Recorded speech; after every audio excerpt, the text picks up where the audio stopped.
আসসালামু আলাইকুম সম্মানিত দর্শক, স্বাগত জানাচ্ছি আপনাদের সবাইকে ল্যাঙ্গুয়েজ বিডি চ্যানেলে। আজ আমরা শিখব সহজ ইংরেজি ভাষা পর্ব 25।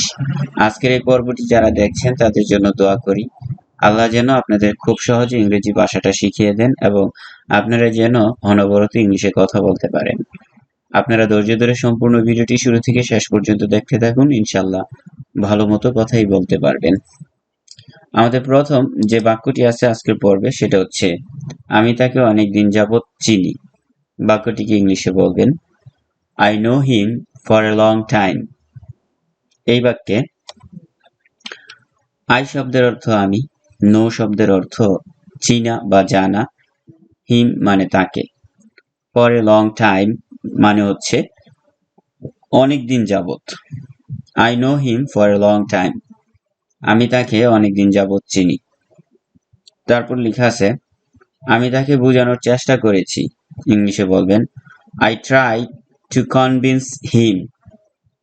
এখানে আই শব্দের অর্থ আমি, ট্রাইড শব্দের অর্থ চেষ্টা করা, কনভিন্স শব্দের অর্থ বোঝানো, হিম মানে তাকে। I try to convince him, আমি তাকে বোঝানোর চেষ্টা করেছি। তারপর লেখা আছে, আমি তাকে বোঝানোর চেষ্টা করব। এটা ভবিষ্যৎ, তাই বোঝানোর চেষ্টা করব। ইংলিশে বলবেন I will try to make him understand. এই বাক্যে আই শব্দের অর্থ আমি, ট্রাই শব্দের অর্থ চেষ্টা করা, হিম মানে তাকে, আন্ডারস্ট্যান্ড শব্দের অর্থ বোঝানো। I will try to make him understand মানে হচ্ছে আমি তাকে বোঝানোর চেষ্টা করব। তারপর লেখা আছে কিভাবে অন্যরকম করব। এই বাক্যটিকে আপনি ইংলিশে সুন্দর করে জিজ্ঞাসা করবেন হাউ এলস টু ডু। আমরা এই বাক্যে যে শব্দের অর্থগুলো আছে সেগুলো জেনে নিব। এখানে হাউ এলস মানে হচ্ছে কিভাবে অন্যরকম, আর ডু শব্দের অর্থ হচ্ছে করা। হাউ এলস টু ডু মানে হচ্ছে কিভাবে অন্যরকম করব। চলে যাব পরবর্তী সেন্টেন্সে। পরবর্তী সেন্টেন্সটা হচ্ছে এটি বন্ধ করো, কেউ আসছে।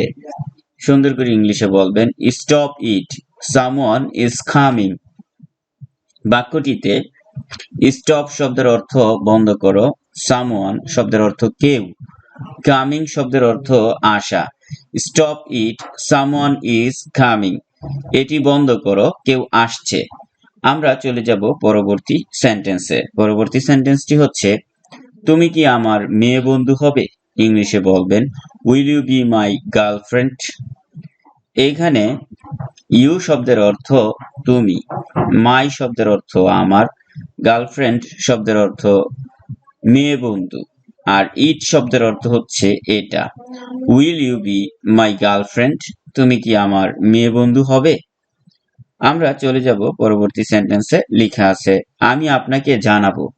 ইংলিশে বলবেন I will let you know. এখানে আই মানে আমি, ইউ মানে আপনাকে, নো শব্দের অর্থ জানানো। I will let you know মানে আমি আপনাকে জানাবো। নেক্সটে লেখা আছে আমি তোমার প্রস্তাবে রাজি। ইংলিশে বলবেন yes I agree with your proposal. এই বাক্যে আই শব্দের অর্থ আমি, অ্যাগ্রি শব্দের অর্থ রাজি, ইউর মানে তোমার, প্রপোজাল শব্দের অর্থ প্রস্তাব। Yes I agree with your proposal, আমি তোমার প্রস্তাবে রাজি। নেক্সটে লেখা আছে আমার ঠান্ডা লাগছে। ইংলিশে বলবেন আই অ্যাম ফিলিং কোল্ড। এই বাক্যে আই শব্দের অর্থ আমি, ফিলিং শব্দের অর্থ অনুভব করা, কোল্ড শব্দের অর্থ ঠান্ডা। আই অ্যাম ফিলিং কোল্ড, আমার ঠান্ডা লাগছে। তারপর লেখা আছে আমার সাথে দান্দাবাজি করো না। ইংলিশে বলবেন ডোন্ট মেস উইথ মি। বাক্যটিতে ডোন্ট মেস মানে হচ্ছে দান্দাবাজি করো না, উইথ মি অর্থ আমার সাথে। ডোন্ট মেস উইথ মি, আমার সাথে ধান্দাবাজি করো না। তারপর লেখা আছে অজুহাত দিও না। ইংলিশে বলবেন ডোন্ট মেক এক্সকিউজেস। এখানে এক্সকিউজেস শব্দের অর্থ হচ্ছে অজুহাত। তারপর চলে যাব পরবর্তী সেন্টেন্সে। লেখা আছে জুতা খুলে আসো, ইংলিশে বলবেন take off your shoes.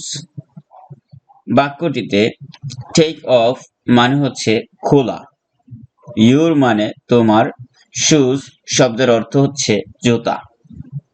Take off your shoes অর্থ তোমার জুতা খুলে আসো।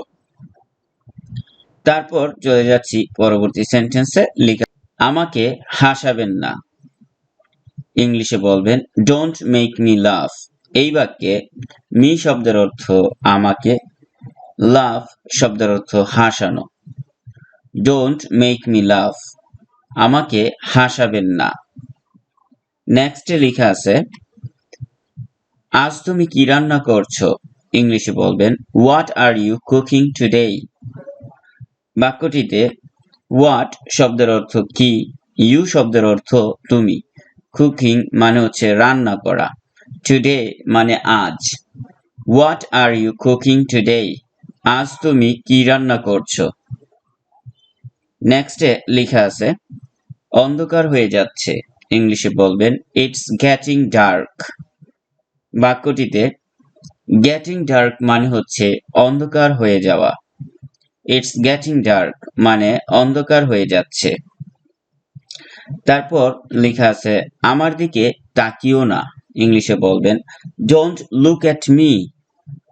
এখানে লুক শব্দের অর্থ তাকানো, এট মি অর্থ আমার দিকে। ডোন্ট লুক এট মি, আমার দিকে তাকিও না।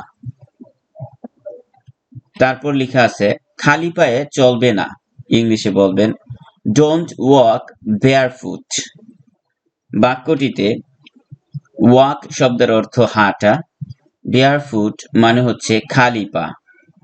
ডোন্ট ওয়াক বেয়ারফুট মানে খালি পায়ে চলবে না। এবার লেখা আছে চলো শুরু করি, লেটস বিগিন।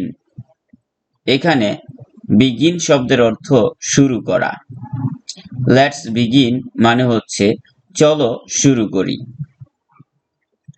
তারপর লেখা এখন বাতিটি বা আলোটি জ্বালিয়ে দাও, টার্ন অন দ্য লাইট নাও। এখানে টার্ন অন মানে হচ্ছে জ্বালিয়ে দেওয়া, লাইট মানে আলো, নাও শব্দের অর্থ এখন। টার্ন অন দ্য লাইট নাও, এখন বাতিটি বা আলোটি জ্বালিয়ে দাও।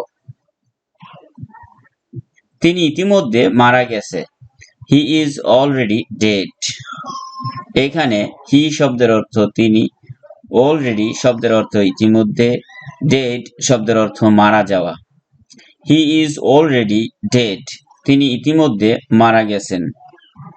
আপনাদের সবাইকে অসংখ্য ধন্যবাদ সহজ ইংরেজি ভাষা পর্ব 25তম পর্বটি দেখার জন্য।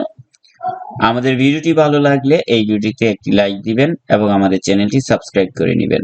সবাই ভালো থাকুন, সুস্থ থাকুন, আল্লাহ হাফেজ।